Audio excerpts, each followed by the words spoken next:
دیکھیے اس بحر کی تہ سے اچھلتا ہے کیا، گنبد نیلو پری رنگ بدلتا ہے کیا، آب روان کبیر تیرے کنارے کوئی دیکھ رہا ہے کسی اور زمانے کا خواب۔ بسم اللہ الرحمن الرحیم۔ کسی اور زمانے کا خواب لیے آپ کی خدمت میں حاضر ہے۔ ہم گفتگو کر رہے ہیں نظام خلافت پر، اور ہم نے یہ کوشش کی کہ ہم اس کی مصداق اول خلافت راشدہ کے اوصاف پر گفتگو کرتے ہوئے یہ جاننے کی کوشش کریں کہ جب یہ سیاسی نظام جس کو ہم خلافت کہتے ہیں پہلی بار منصہ شہود پہ آیا، قائم ہوا، تو اس کے خد و خال کیا تھے۔ اقبال نے کہا ہے کہ سلطنت اہل دل فقر ہے شاہی نہیں، تو اس کو اگر کسی نے مجسم زمین پہ دیکھا تو وہ خلافت راشدہ کی صورت میں دیکھا۔ خلافت راشدہ کے ساتھ ہمارا یہی رومانس ہے، اس کے ساتھ یہی ہمارا تعلق ہے کہ ہم یہ چاہتے ہیں، ہم یہ خواہش کرتے ہیں کہ ہمارے حکمران، ہمارا نظم اجتماعی، ہمارا نظم سیاسی ان اوصاف کا حامل ہو جائے، اس کا پرتو ہو جائے جو خلافت راشدہ سے منسوب ہیں، اور جس کو زمین نے شاید اس سے پہلے کبھی نہیں دیکھا اور اس کے بعد بھی شاید کبھی نہیں دیکھ پائے گی۔ اس نظام کی خد و خال ہم نے سمجھتے ہوئے یہ بات بھی جاننے کی کوشش کی کہ دور جدید پر جب ہم اس کا اطلاق کرتے ہیں تو اس کی نوعیت کیا ہوگی۔ خلافت راشدہ کا دور ظاہر ایک انسانی تہذیب کا ایک ایسا دور تھا کہ جب ریاست کے خد و خال آج کے دور سے بہت مختلف تھے۔ آج جو ریاست وجود میں آ چکی، جس کو ہم قومی ریاست کہتے ہیں، وہ اپنی حیت میں، اپنے خد و خال میں بہت مختلف ہے اس ریاست سے جو اس وقت قائم ہوئی تھی۔ آج ہم یہ دیکھ رہے ہیں اجتہاد کی روایت کے اندر رہتے ہوئے کہ ان اوصاف کے ساتھ اس نئے کالب کو جب ہم اختیار کرتے ہیں تو یہ کس طرح کا ہوگا، کس طرح کی تبدیلیاں اس کے اندر آنی چاہیے، اور نئے کالب کا یہ جو مزاج ہے اس کو ہم کیسے وہ بنا سکتے ہیں جو خلافت راشدہ والا ہے۔ بیرسٹر ظفر اللہ خان صاحب میرے ساتھ ہیں، ان کے علم و فضل سے ہم استفادہ کرتے ہیں، ان مباحث کو سمجھنے کی کوشش کرتے ہیں، اس لیے آج ہم چاہیں گے اسی بحث کو ہم یہاں سے اٹھائیں کہ ایک قومی ریاست کا تعلق اور خلافت راشدہ کا جو ایک ماڈل ہے ان کو ہم کیسے باہم منطبق کر سکتے ہیں، ان کے اندر تطبیق کیسے پیدا کر سکتے ہیں۔ ظفر اللہ صاحب، خلافت راشدہ کو ہم نے جانا اپنے پیشے پروگرام میں، اس کے خد و خال کو جاننے کی، سمجھنے کی کوشش کی۔ قومی ریاست آج جو ایک پاپولر آپ یہ کہیے یا جو عملی ایک ماڈل ہے ریاست کا دنیا کے اندر موجود ہے، اس میں اور خلافت جو ایک ہمارے نے دیکھا ایک نظم اجتماعی، دونوں میں علمی اور فکری اعتبار سے اگر ہم غور کریں تو کیا مناسبتیں ہیں، اور اگر کوئی فرق ہے تو وہ کیا ہے؟ بسم اللہ الرحمن الرحیم۔ خلافت کے خد و خال پہ تو ہم مختصراً عمومی بحث کر چکے ہیں۔ ان کا تقابل کرنے کے لیے ہمیں لازماً دیکھنا پڑے گا کہ قومی ریاست یا نیشن سٹیٹ جو ہے وہ کیا ہے، پھر ہم ان کے ہاں کوئی اگر تعارض ہے، کوئی کمپیٹیبلٹی ہے، کوئی اختلاف ہے تو پھر ہم دیکھ پائیں گے۔ صحیح۔ لیکن میں چند فکرے ضرور خلافت کے تصور کو سم اپ کرنے کے لیے کہوں گا تاکہ وہ پھر بات آسان ہو جائے، مربوط بھی ہو جائے۔ مربوط ہو جائے۔ خلافت بنیادی طور پر انسانوں کے سماج کو وحی الہی کی روشنی میں تشکیل دینے کا نام ہے۔ یہ خالص دنیاوی عمل ہے، خالص سیاسی عمل ہے، جس کی رہنمائی الوہی ہدایت سے ہوتی ہے۔ صحیح۔ دو میں نے باتیں اس میں عرض کی، ایک یہ ہے کہ یہ انسانی معاشرے کی تشکیل کا انسانی عمل ہے، یہ کوئی غیر معمولی، غیر مرئی، کوئی بالکل خالص روحانی مافوق الفطرت فطرت چیز نہیں ہے۔ یہ انتہائی ضروری ہے سمجھنا خلافت کے بارے میں۔ لفظ خلافت کے عربی ہونے سے یہ نہ رائے بنا لی جائے کہ کوئی بہت دور افتادہ ماضی کی ایک چیز ہے جس کا انسانی معاملات اور شعور سے کوئی تعلق نہیں۔ لفظ اگر خلافت ہٹا دیں تو اس کو آپ مسلم حکومت کہہ سکتے ہیں، اور کوئی اس میں فرق نہیں ہے۔ اور دوسرا اس کا پہلو یہ ہے کہ یقیناً اس کی حدود اربع وہی الہی کی روشنی میں طے ہوگا، بالکل وہی جو سیدنا آدم علیہ السلام کو اللہ پاک نے ارشاد فرمایا تم زمین پہ جاؤ، ہماری طرف سے تمہیں ہدایت آئے گی، جو اس کو مان لے گا وہ ہدایت پہ جائے گا، یہ وہی عمل ہے۔ صحیح۔ اب اس کے بعد ہم آ جاتے ہیں، جب ہم نے طے کر لیا کہ انسانی سیاسی عمل ہے جو وحی کی روشنی میں ہوتا ہے. اب ہم آ جاتے ہیں کہ قومی ریاست کیا ہوتی ہے. مجھے اگر آپ اجازت دیں تو یہاں روکتے ہوئے ایک بات میں کہنا چاہوں گا کہ جب آپ نے کہا کہ ہدایت کے تابع ہے، تو ہدایت کی ایک شکل تو یہ ہے کہ فطرت میں کچھ چیزیں ودیت کر دی گئی. وہی آپ نے کہا نا، وہی جیسے قرآن نے کہا کہ شہد کی مکھی پہ بھی وہی آتی ہے. تو ایک ہے کہ وہ جو فطرت میں کچھ چیزیں اللہ کی طرف سے ودیت ہو گئیں، فَأَلْهَمَهَا فُجُورَهَا وَتَقْوَاهَا. ایک یہ کہ فرشتے نے آ کے بتایا براہ راست جو پیغمبروں کی طرف آتا ہے کہ یہ ہے اللہ تعالیٰ کا منشا. تو جب آپ وہی کہہ رہے ہیں تو دونوں چیزوں کو شامل میں دیکھیے دونوں باتیں، جب میں کہہ رہا ہوں نا کہ انسانی عمل ہے، انسانی عمل سے مراد یہ ہے کہ انسانی تجربہ، انسانی ضمیر، انسان کی فطرت کی آواز، انسان کے مصلحین کی آواز، انسان کے دانشوروں کی آواز جو 4000 5000 10,000 سال سے آج تک جو بھی ہے اس میں شامل ہے. صحیح. انسان نے جو خود راستے تلاش کیے ہیں، ہٹ اینڈ ٹرائل سے، تجربے سے انسان ایسے آگے بڑھتا ہے. بالکل صحیح. اور دوسرا پہلو اس کا وہی ہے جو انبیاء کی شکل میں، جب میں نے آدم علیہ السلام کی مثال دی تو مراد اس کی ہے. لیکن میں جان بوجھ کے بار بار کہہ رہا ہوں کہ اس کے دو پہلو ہیں، صرف یہ بتانے کے لیے کہ اس کی ما فوق الفطریت جو میٹا فزیکل کانسیپٹ ہم نے بنا لیا ہے نا، پتہ نہیں یہ کیا ہے، جس کی وجہ سے اس رومانس میں ہم لوگوں کو بھالتے رہتے ہیں، ان کی عقل کو مسلوب کرتے ہیں، پہلے ان کی عقل کو جام کرتے ہیں، مسلوب کرتے ہیں، جذبات سے کھیلتے ہیں، کھیل کے لے جاتے ہیں. تو اس کو تھوڑا میں کہنا چاہتا ہوں کہ ہم دیکھیں کہ یہ بالکل انسانی تاریخی عمل ہے جو صحابہ کرام نے انسانوں کی طرح کیا تھا، اور اپنے عہد سے جدا کوئی چیز نہیں کیا تھا. یہ جو نیشن سٹیٹ ہے، قومی ریاست، اس کی کوئی علمی یا عملی تاریخ کوئی لمبی نہیں ہے. صحیح ہے. چھوٹی چھوٹی ریاستیں تاریخ میں تھیں، اس کو سٹی سٹیٹ کہا جاتا ہے. پہلا جو نمونہ ہمیں ملا ہے وہ نبی پاک صلی اللہ علیہ وسلم سے کوئی آپ کہہ سکتے ہیں 800 900 1000 سال پہلے کا ہے، یا عیسیٰ علیہ السلام سے کوئی 300 400 سال پہلے کا ہے. جو گریک سٹی سٹیٹس کہلاتی ہیں، یونان کی چھوٹی مدنی ریاستیں، کہ ایک شہر ہے ایتھنز، ایک شہر ہے اسپارٹا.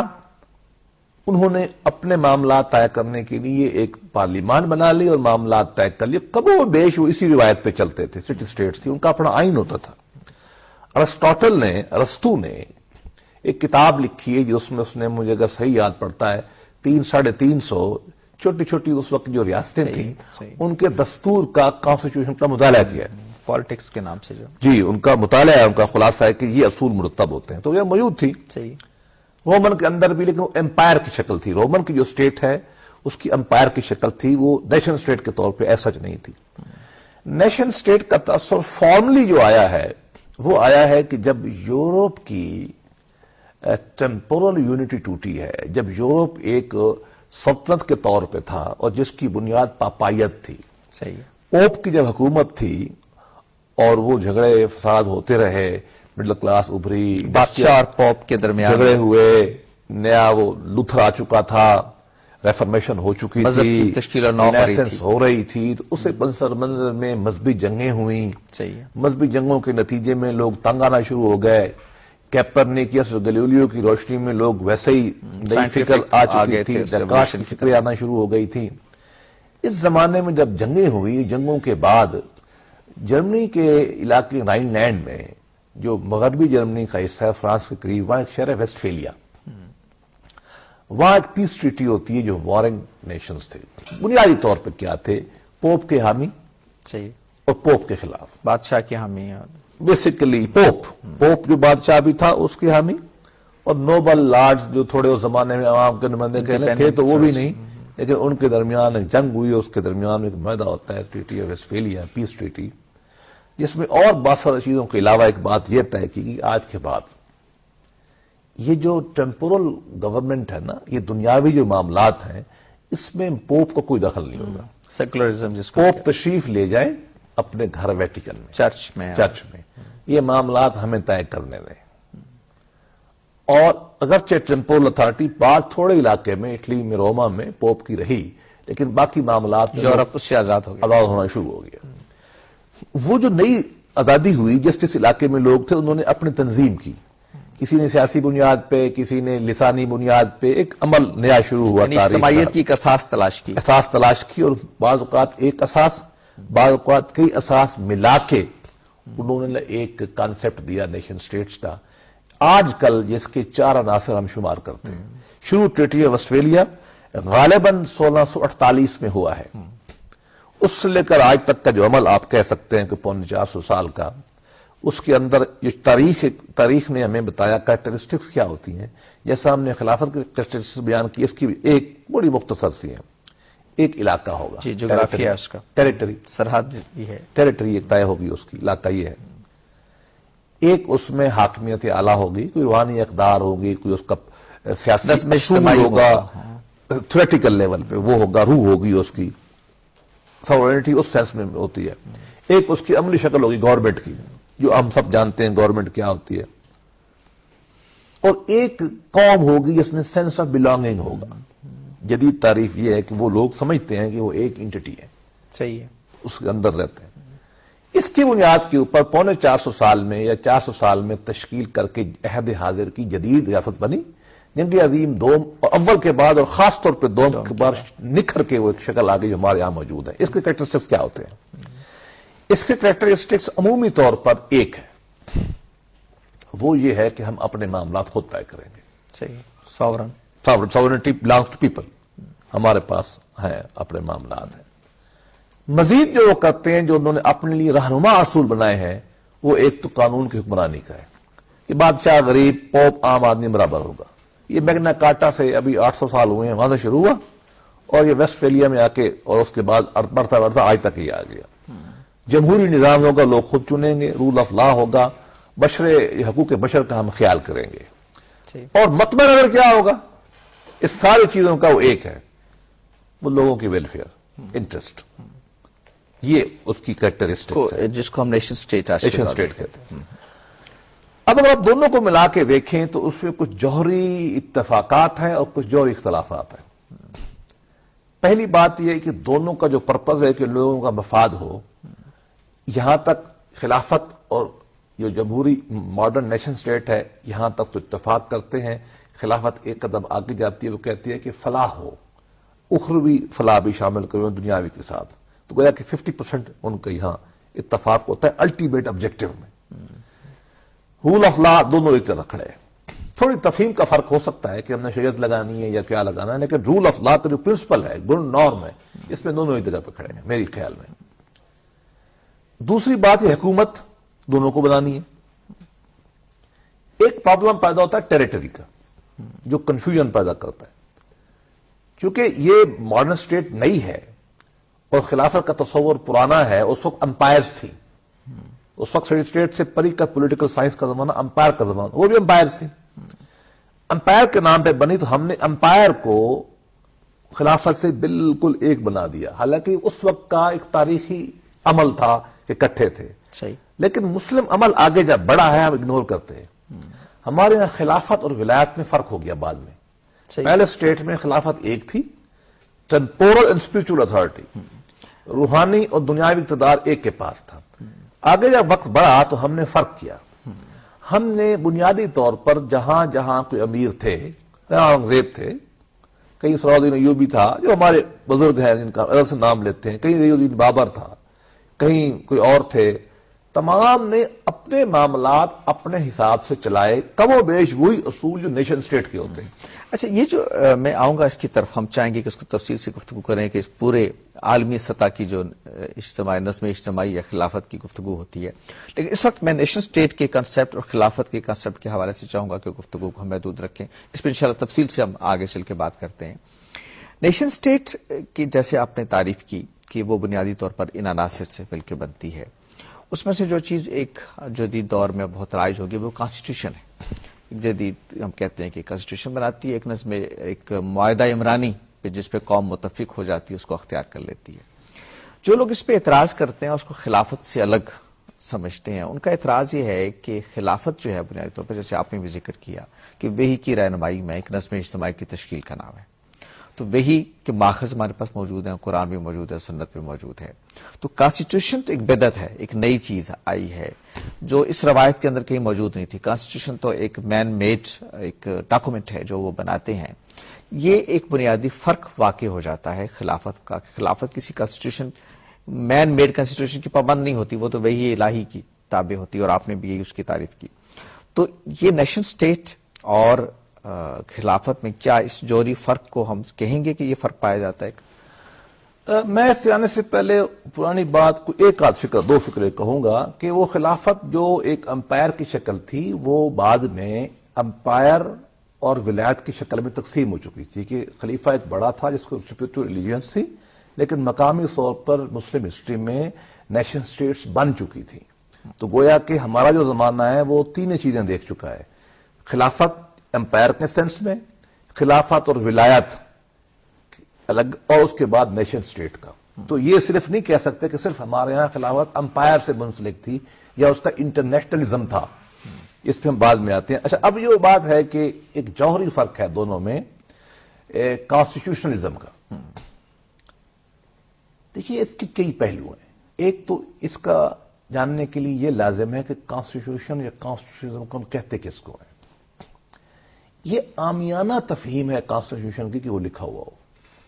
صحیح، کوئی معاہدہ عمرانی ہونا چاہیے. پولیٹیکل سائنس میں اس کا لکھا ہونا ضروری نہیں ہے. اس کی سب سے بڑی مثال یہ ہے کہ برطانیہ، جہاں سے یہ تصور ابھرا ہے رول آف لا کا، ڈیو پروسیس کا، جہاں سے تصور ابھرا ہے ڈیموکریسی کا، جہاں سے مذہب، جہاں سے تصور اٹھا ہے کانسٹیٹیوشن کا، وہاں لکھا ہوا نہیں ہے. کانسٹیٹیوشن ہے، لکھا ہوا نہیں ہے. تو ایک تو یہ بات ہم واضح کر لیں، کانسٹیٹیوشن سے مراد بنیادی عمرانی معاہدہ، بنیادی اصول ہوتے ہیں، اور وہی معاہدہ عمرانی جس پہ لوگ اتفاق کر لیتے ہیں. تو لہذا یہ آپ کہیں کہ مسلمانوں کے ریاست میں ایک معاہدہ عمرانی نہیں تھا اور آج کل میں ہے، تو یہ مسلمانوں سے ڈس سروس ہوگی اور زیادتی ہوگی. دوسری دلیل، یہ بات مطلقاً غلط ہے کہ مسلمانوں کے ہاں کوئی معاہدہ نہیں تھا. سب سے پہلا مثال آپ لے لیں، ہماری ریاست کی ابتدا، موجودہ اسلام میں ریاست کی ابتدا مدینہ سے ہوئی. صحیح، مدینہ میں سٹی اسٹیٹ نہیں تھی، حضور تشریف لائے، عمل ایک جاری تھا، مکمل نہیں تھا. حضور نے کرسٹلائز کیا اور اس میں نبوت بھی شامل ہو گئی، پولیٹیکل معاملات میں ایک سٹی اسٹیٹ بن گئی. اس کا ایک آپ کو ڈاکومنٹ ملتا ہے جس کو میثاق مدینہ، کتاب مدینہ، چارٹر مدینہ، مختلف لوگوں نے مختلف نام دیے. پہلی بات تو یہ کہ یہ 3 ڈاکومنٹ ہے، ایک نہیں ہے. 3 مختلف مقامات میں حضور پاک نے مختلف لوگوں سے بات چیت کرنے کے بعد تحریری معاہدے کیے. ابن خلدون نے، ابن کثیر نے ان کو اکٹھا کر کے ہمیں دیا ہے کہ ملا ہوا ہے. بعض اوقات الگ الگ بھی ہے. آپ حیرانی کی بات ہے، خطبہ حجۃ الوداع کے بارے میں لوگ سمجھتے ہیں کہ ایک خطبہ ہے. ہاں مختلف ہے، لیکن خطبہ حجۃ الوداع جو ہے یہ قانون آئین کا حصہ ہے. صحیح، آج میں اس پہ بھی آ جاتا ہوں کہ وہ آئین کا حصہ ہے، ٹیکنیکلی حصہ ہے، صرف یہ نہیں کہ میں کہہ رہا ہوں. حضور نے جو تحریر کی ہے، آپ پریشان ہو جائیں گے، حیران ہو جائیں گے. اس کی پہلی کلار ایگزیکٹلی کم و بیش اسی پیٹرن پہ ہے کہ دنیا کے تمام قوانین دساتیر میں کیسے یہ جو ملت ہے، یہ جو کمیونٹی ہم بنا رہے ہیں، اس میں کون کون کون کون کون کون شریک ہے. پاکستان کی آئین کی آرٹیکل 1 بھی یہی کہتے ہیں، پنجاب ہے، سندھ ہے، یہی کہتے ہیں. ٹپیکل ماڈرن سینس میں اس کے اندر وار کے اصول طے کیے گئے ہیں، جوڈیشل سسٹم کے اصول طے کیے گئے ہیں، جوڈیشل سسٹم کے پروسیسز طے کیے گئے ہیں. ٹھیک ہے نا جی. Imposition of law making, trade, آپس میں سوشل ریلیشنز ٹرائب کے اندر کیسے ہوں گے، جیسے فیڈرل سٹرکچر جیسے ہوتا ہے اس طرح کا. تو ایک گویا ماڈرن کانسٹیٹیوشن کی آپ کی ایک ابتدائی شکل ہم جو دور جدید میں دیکھتے ہیں، ابتدائی اور خالص فنی لحاظ سے دستور موجود تھا. آپ یہ نہیں کہہ سکتے کہ مسلم اسٹیٹ میں یا خلاف اجنبی تصور ہے آج کے دور میں. بلکہ ایک دو فکرے میں ضرور غور کرنا چاہوں گا. دنیا میں یہ پہلا ہے. ویلہزن نے پوری کتاب لکھ ڈالی. دیکھیں ہیمورابی کا کوڈ ہمارے پاس موجود ہے، لیکن وہ لیگل کوڈ ہے پی پی سی کی طرح. جسٹینین کا لا موجود ہے ہمارے پاس، رومن کا، حضور سے پہلے کا. وہ کوڈ ہے، لیگل ڈاکومنٹ ہے، کانسٹیٹیوشنل نہیں ہے. ٹھیک، جس کے معاہدہ عمرانی ہم کہتے ہیں، وہ نہیں. یہ پہلا تاریخ میں، یہ میں نہیں کہہ رہا، یہ سارے لوگ اس پہ کام کرتے ہیں. مجھے اگر آپ اجازت دیں تو اس گفتگو کو آگے جانے سے پہلے ہمیں ایک وقفہ لینا ہے، اور اس کے بعد آتے ہیں اور اسی یعنی جو گفتگو اس وقت ہو رہی ہے کانسٹیٹیوشنلزم کے حوالے سے نیشن سٹیٹ اور خلافت کے تصور کے فرق اور اس میں جو امتیازات ہیں اس پر. لیکن ہم اس وقت وقفے پہ جا رہے ہیں، حاضر ہوتے ہیں تھوڑی دیر میں. دیکھیے اس بحر کی تہ سے اچھلتا ہے کیا، گنبد نیلو پری رنگ بدلتا گیا۔ آب روانے کبیر تیرے کنارے کوئی دیکھ رہا ہے کسی اور زمانے کا خواب۔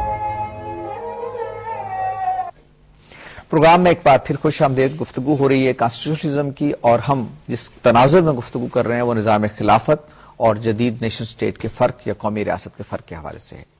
گفتگو جب ہم وقفے پہ گئے تو کانسٹیٹیوشنزم کے مختلف پہلوؤں پر ہو رہی تھی، اور آپ نے جیسے اس کو تفصیل سے بتایا کہ میثاق مدینہ کے نام سے جو ڈاکومنٹ ہمارے پاس موجود ہے وہ گویا کانسٹیٹیوشن، جدید کانسٹیٹیوشن کے حوالے سے ایک معاہدہ عمرانی کی ابتدائی خد و خال واضح کرتا ہے۔ تو یہ چیز خود مسلم روایت میں کوئی اجنبی چیز نہیں ہے جس کو ہم کانسٹیٹیوشنلزم کہتے ہیں، بلکہ یہ سٹیٹمنٹ بھی غالباً پوری ٹھیک نہیں ہے۔ مسلم روایت سے نے اس کو جنم دیا ہے، تھوڑا آگے بڑھنا چاہیے ہمیں۔ یہ نہیں ہے کہ نام منوس نہیں ہے، نہیں، اور قرآن اس وقت بھی موجود تھا، رسالت مآب سے میں آ رہا ہوں کہ یہ کہنا کہ قرآن مجید اور حدیث کی روشنی میں ہمیں کسی لکھے ہوئے معاہدہ عمرانی کی ضرورت نہیں ہے، یہ مسلمانوں کی تاریخ سے ناواقفیت ہے، سیرت سے ناواقفیت کر دی ہے۔ میں آپ کو بتا دیتا ہوں، میں نے بارہا اس کو بڑے غور سے پڑھا ہے، اور میں سب کو بتا رہا ہوں آسانی کے لیے کہ ابن خلدون میں یہ پورا تفصیل سے چھپا ہوا ہے، ابن کثیر نے چھاپا ہوا ہے، اور عہد حاضر میں ڈاکٹر حمید اللہ نے یا انگریزوں میں ولحسن نے تفصیل سے اوپر اس کے اوپر جو ہے بحث کی ہے، اور عہد حاضر کے علماء نے بھی بعد نے اس پہ اچھا کام کیا۔ ادارہ تحقیقات اسلامی نے اس کو الگ سے میثاق مدینہ کو سب متون کو، اور ہماری کلاسیکل ہر کتاب میں یہ میں مطلب بلا خوف خطر کہہ سکتا ہوں۔ دوسری بات، کانسٹیٹیوشنلزم میں، ماڈرن کانسٹیٹیوشن میں جو سب سے بڑا دوسرا پہلو ہم شمار کرتے ہیں وہ حقوق انسانی کا چیپٹر ہوتا ہے۔ صحیح۔ برطانیہ کے اندر جو غیر تحریری آئین ہے اس کے 3-4 حصے لکھے ہوئے ہیں، چھوٹے چھوٹے، باقی غیر تحریری۔ میگنا کارٹر کو مانتے ہیں، ایک بل آف رائٹ کو مانتے ہیں، جو غالباً 1688 میں میرا اگر خیال صحیح ہے تو آیا ہوگا۔ وہ لکھا ہوا الگ ہے، وہ ایک معاہدہ ہے نوبل لارڈز کنگ کے، لیکن اس کو ہم برطانوی آئین کا حصہ سمجھتے ہیں۔ صحیح۔ امریکہ نے بھی ایک الگ لکھا اور اس کے بعد اس کو امینڈمنٹ کے ذریعے آئین کا حصہ بنا دیا۔ ایگزیکٹلی اس کا پیرا میٹیریل لا میں جسے ہم کہہ سکتے ہیں وہ خود موجود الوداع ہے، چارٹر کہ یہ کرنا یہ نہیں کرنا، یہ کرنا یہ نہیں کرنا۔ تو یہ کہنا تیسرا رول آف لا جو بنیادی قانون سور ہوتا ہے، مثلا سیدنا عثمان جب حکومت میں آئے، حضرت عمر رضی اللہ عنہ شہید ہوئے، تو آپ کے بیٹے نے غصے میں جا کے حملہ کیا، اور جو قاتل تھا ابو فضل لولو، اس کے جو مالک تھے اس کو انہوں نے مار دیا۔ مقدمہ چلا، طے یہ ہوا، صحابہ نے کہا پہلے ہمارے خلیفہ مسلمان شہید ہو گئے بڑے، اب ان کی بیٹے کو بھی آپ ماریں گے قتل کی سزا میں؟ انہوں نے کہا میں تو کروں گا، قصاص کا جو قانون میں تو لگاؤں گا، قانون کی نظر میں سب برابر ہے۔ یہ کانسٹیٹیوشنلزم کا حصہ ہے۔ تو مختصر کہہ سکتے ہیں کہ تحریری دستور مسلمانوں نے شروع کیا، اور کانسٹیٹیوشن کے جو گڈ نارم ہیں یہ ہمارے شروع کی۔ تو یہ کہنا انتہائی بھولاپن اور سادگی ہے۔ اور ایک دو فکرے اور بھی میں کہوں گا، وہ یہ کہ ہم بہت پہلے طے کر چکے ہیں کہ عصری روایات جو انسان کی فلاح کی بنیاد کے اوپر کامن ہیریٹیج آف مائنڈ کے طور پر آگے عرف کے طور پہ آئیں گی، وہ قانون کا حصہ ہوگا، اس حساب سے بھی ہمارے اوپر لازم ہے۔ ٹھیک ہے۔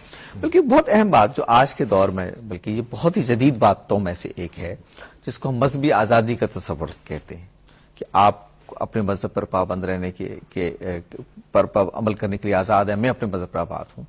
یہ بات بھی میثاق مدینہ نے متعین کر دی، اور اگر قائد اعظم کی جو 11 اگست کی تقریر، جس کا بہت سارے جدید دور کی تقریر، بہت ہمارے ہاں ایک لبرل اور سیکولر لوگ تب اس کا حوالہ دیتے ہیں، میں غور کرتا ہوں تو اس کے الفاظ بھی لگتا ہے کہ جیسے قائد اعظم نے میثاق مدینہ کو سامنے رکھتے ہوئے اس کو بیان کیا۔ دو پہلو، ایک اور پہلو بھی اس کا بڑا عجیب ہے جو لوگ نہیں دیکھتے۔ میرا کبھی کبھی دل کرتا ہے میں پوری کتاب لکھوں ماڈرن کانسٹیٹیوشنلزم کی روشنی میں اس کے اوپر۔ مثلا شروع یہاں سے ہوتا ہے، پہلی کلاس، یہ یہودی، یہ قریش، نئے مسلمان، پرانے مسلمان، فلاں قبیلہ، تل کا امت واحدہ، ادھر ون کمیونٹی ون اسٹیٹ، یعنی امت ایک سیاسی اصطلاح کے طور پر، سیاسی وحدت کے طور پر۔ آپ کمال دیکھیں، یہ تھوڑا سا کہ کمال دیکھیں، اب ہم کیا کہتے ہیں ماڈرن سینس میں کہ مذہب کی تفریق کے بغیر ریاست ہونی چاہیے، اس کی تشکیل کی بات کر رہا ہوں. حضور نے یہ کیا. ایک امت کہا ہے ان کو. میں بار بار کہوں گا کہ ہم جب کہتے ہیں کہ وہ دشمن ہیں ان کو چھوڑ دو, ان کو آپ نے چھوٹا مقام دیتا ہے, ان کو جزیہ آپ نے لینا ہے, ان سے آپ نے یہ حشر کرنا ہے, چارٹر مدینہ اس کے خلاف ورزی وہ یہ نہیں کہہ رہا. وہ آپ کو کہہ رہا سب ایک جیسے ہیں. آگے چلیں. آگے یہ لکھا ہوا ہے کہ تم اپنی شریعت پہ عمل کرتے رہو گے. فلاں قبیلہ اپنی شریعت پہ عمل کرتا رہے گا. مذہبی آزادی کو گارنٹی کر دیا گیا. بلکہ خود رسالت مآب صلی اللہ علیہ وسلم کے پاس مقدمات آتے تھے تو آپ ان کی کتاب, ان کی شریعت کے نہیں, وہ آگے تیسری بات ہے, میں اس پہ بھی آ رہا ہوں. تو گویا کہ مذہبی آزادی کا جو جدید ترین تصور ہے آپ نے لکھا, اس میں زبانی نہیں کیا, تحریر لکھی اس کے اندر. آگے چلیں. نیا کانسیپٹ آ گیا ہے فیڈرلزم کا. ریجن کو, علاقوں کو, مختلف طبقات کو نمائندہ, اس میں یہ لکھا ہوا ہے قریش اپنے قانون پہ چلتے رہیں گے, فلاں قبیلہ اپنے ضابطے پہ چلتا رہے گا. گویا کہ جو اٹانومی ہے لوکل, اس کو گارنٹی کیا. اس کے لیے ماڈرن ایک ٹرم استعمال ہوتی ہے یورپین لا میں, سبسیڈیریٹی, کے نیچے مختلف لوگ اپنے طور پہ اٹانومس کام کرتے رہیں گے. آپ نے الاؤ کیا لوکل اٹانومی کو, لوکل گورنمنٹ کہہ لو, علاقائی حکومت, ریولیوشن آف پاور بھی ایک طرح سے پاور کو ٹیریٹوریل بیسس پہ, ٹرائبل بیسس پہ, ان کا کلچر, ان کا ریلیجن, ہر شے کو آپ نے پروٹیکٹ کیا. Very very modern concept. تیسری چلے جو آپ نے بات کی نا فیصلے کی, آپ نے کہا کہ آپ اپنے فیصلے, یہ ذرا غور سننے والی بات ہے, آج کل کے ہم لوگ جو نئے خلافت کے تصور میں کھڑے ہیں ہمیں شاید پتہ ہی نہیں ہے اس بات کا. آپ اپنے فیصلے اپنے قانون کے مطابق کریں گے, یہ لکھا ہوا ہے اس میں. صحیح. مطلب کیا ہے؟ مطلب یہ ہے کہ اگر یہودی رہ رہا ہے پاکستان میں, چارٹر مدینہ کی روشنی میں اس کے فیصلے سے قانون کے مطابق کیے جائیں گے. صحیح.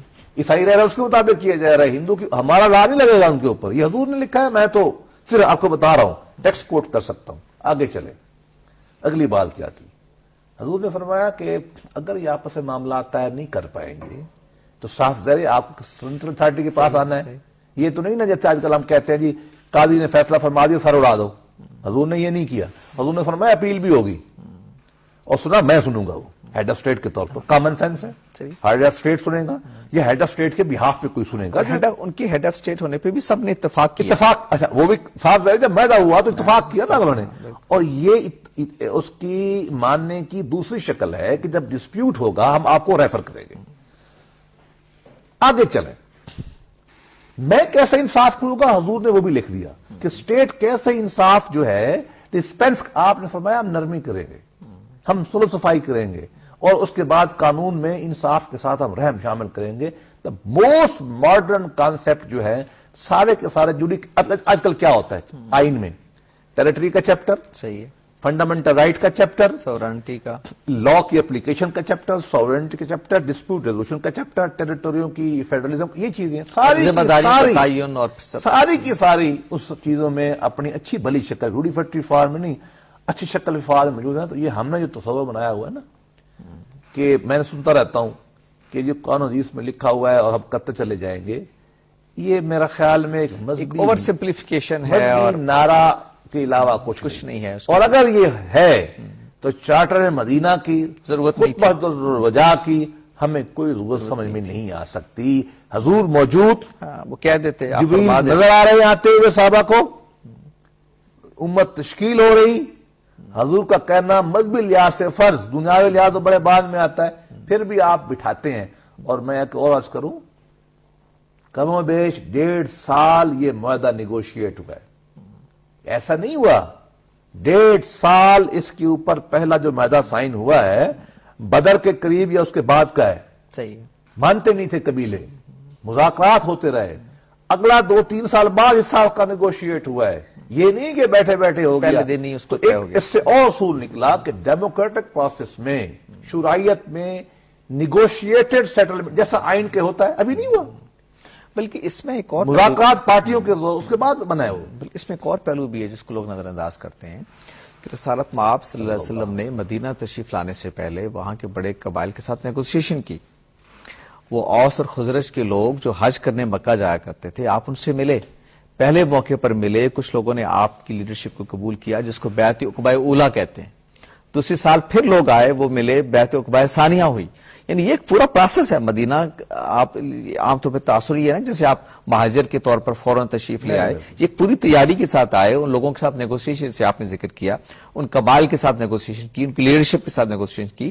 وہ قبائل کے لیڈر واپس آئے, انہوں نے اپنے لوگوں سے گفتگو کی, ان کو قائل کیا. جب پورا سین اور پورا منظر سیٹ ہو گیا اس کے بعد آپ صلی اللہ علیہ وسلم مدینہ تشریف لائے. تو یہ پہلو بھی لوگ نظر انداز کرتے ہیں کہ اسٹیٹ کیسے ایوالو ہو رہی تھی, کیسے اس کے ساتھ نیگوشیشن ہو رہی تھی, بات عمل بڑھ رہی تھی. ایک یوٹوپیا میں رہتے ہیں. سر تامس مور کی کتاب تھی کہ ایک جنگل میں ایک ملک بن جاتا ہے اور وہاں یوٹوپیا ہوئی تھی. اس سال جو حاجی جا رہے ہیں عمرہ پہ لوگ, جو میری ان سے گزارش یہ ہے کہ مکہ مکرمہ سے باہر عرفات کے راستے میں وہ مسجد ابھی انہوں نے پریزرو کر کے دکھائی ہے لوگوں کو جہاں یہ بیت العقبہ ہوئی تھی, کھڑی ہے اس وقت بھی. انہوں نے کچھ کھدائیاں کی ہیں, نکال کے کھڑی کر دیے. تو یہ عمل وہاں سے شروع ہوا اور حضور تشریف لے آئے, اس کے بعد 1.5 سال لگ گیا کم و بیش, جاری رہا پہلا حصہ. دوسرا تو پولیٹیکل سیٹلمنٹ نیگوشیٹڈ تھی جو پولیٹیکل پارٹیاں آج کل کرتی ہیں. جیسے دیکھیں پاکستان جب بنا تو کوئی کانسٹیٹیوشن سینس میں نہیں تھا, آپ نے پھر بعد میں 54 56 میں آ کے کانسٹیٹیوشن دیا, تو وہی پروسیس سارا جیسے جو دور جدید میں ہوا وہ اس دور میں بھی ہوا. ایک قدم ہم آگے بڑھتے ہیں ساری کانسٹیٹیوشنلزم, ہم اس وقت کمپیریزن کر رہے ہیں تصور خلافت اور ماڈرن نیشن اسٹیٹ کا. ماڈرن نیشن اسٹیٹ جو ایک ریلیشن شپ ڈیولپ کرتی ہے وہ ایک ریاست اور شہریت کے حقوق کے درمیان معاملات طے ہوتے ہیں. یہ کہا جاتا ہے کہ یہ شہری ہے, یہ اس کے حقوق و فرائض ہیں, یہ ریاست ہیں, یہ اس کے حقوق و فرائض ہیں, اور گویا آپ ایک عمرانی معاہدہ کر لیتے ہیں. نیشن اسٹیٹ اسی اصول پر قائم رہتی ہے. اس میں کہیں فرد کا مذہب, اس کی نسل, اس کا رنگ کوئی چیز زیر بحث نہیں آتا, بلکہ اس ٹیریٹری میں جیسے امت کا لفظ میثاق مدین جو رہتا ہے وہ اس کو قبول کرتا ہے. ہمارے یہاں عام طور پہ یہ مانا جاتا ہے کہ جو خلافت کے تحت ریاست وجود میں آتی ہے وہ چونکہ ایک نظریاتی ریاست ہوتی ہے, تو نظریاتی ریاست کا وہ شہری جو اس نظریے پر عمل کرتا ہے وہ, اور وہ جو اس کو قبول نہیں کر رہا ہوتا, دونوں برابر نہیں ہوتے. اس لیے کہ جب ریاست نظریاتی ہے تو اس کا مطلب یہ ہے کہ اس کو ماننے والا برتر جگہ پہ کھڑا ہے. ہم باقیوں کے حقوق تو دیں گے, ان کو ذمہ کہہ دیں گے, ان کو معاہد کہہ دیں گے, ان کو حقوق تو دے دیں گے, لیکن اپر ہینڈ اس کا ہوگا جو اس ریاست کے بنیادی, چونکہ وہ نظریاتی ریاست ہے خلافت اس کو مانتا ہے. اس لیے ہم یہ بھی آپ کے معلوم ہے کہ یہ مطالبات یہاں بھی ہوتے ہیں, ہمارے فقہا نے بھی اس پہ لکھا کہ کی پوسٹیں جو ہیں ریاست کے اندر وہ اس آدمی کو ہی دی جائیں گی جو اس نظریے کو قبول کرنے والا ہے. جو اس کو قبول نہیں کرتا اس کو کی پوسٹیں آپ نہیں دے سکتے. یہ جو فرق ہے, ماڈرن نیشن اسٹیٹ اس کو نہیں مانتی, وہ تو سب کو شہریت کے ایک جیسے حقوق دیتی ہے, ایک جیسے مناسب میں رکھنا چاہتی ہے. یہ جو ایک بات کہی جاتی ہے کہ خلافت ایک نظریاتی ریاست ہونے کے ناطے شہریوں کو فرق کرتی ہے نظریے کو ماننے والے اور نہ ماننے والوں میں, اور ماڈرن جو نیشن اسٹیٹ ہے وہ دونوں میں فرق نہیں کرتی. آپ اس کو کیسے دیکھیں؟ دیکھیے جو اسلامی خلافت کا تصور ہے نا, ایک تو ہے اس کا کلاسیکل فارم, ایک ہے اس کا تاریخی پس منظر, دونوں میں فرق ہے. جو کلاسیکی مسلمانوں کی روایت ہے جو چارٹر مدینہ یا خلفاء کے زمانے میں شروع ہوئی, یہ ٹھیک ہے کہ اس کی ایک ایڈیولوجیکل ڈسپنسیشن تھی, مطلب جو نہیں آیا تھا اس کی تبلیغ کی روشنی میں بنی تھی. ایسا ہی ہے جیسا کہ مارکسزم میں ماؤ تونگ کھڑا ہوا, نظریہ پیش کیا, اسٹیٹ بنا لی. ایسا ہی ہے جیسا کہ سوشل تھیرسٹ کھڑے ہوئے جمہوریت کے طور کے اوپر انہوں نے بنا لی. اسلامی مذہب کی اس طرح ہی بنی تھی, تو لہذا اس کا آئیڈیولوجیکل اورینٹیشن ہونا فطری بات ہے, انہونا نہیں ہے. لیکن اس کی بنیاد کے اوپر کیا لوگوں سے انہوں نے تفریق کی تھی, میرا اپنا خیال ہے کہ انہوں نے نہیں کی تھی.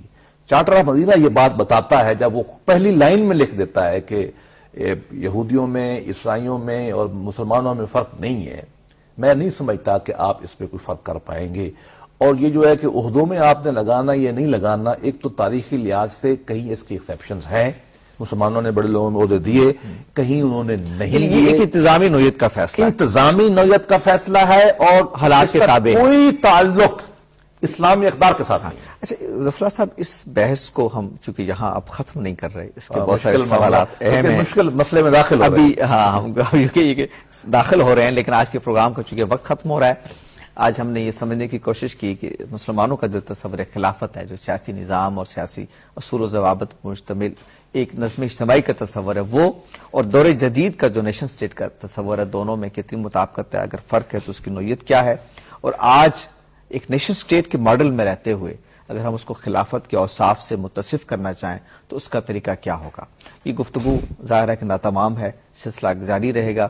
ظفر اللہ صاحب میں بہت شکر گزار ہوں کہ آج ہمارے ساتھ رہے۔ اگلے پروگرام میں انشاءاللہ ہم اس کے باقی پہلوؤں کو زیر بحث لائیں گے۔ میں آپ سے اجازت چاہتا ہوں، اللہ حافظ۔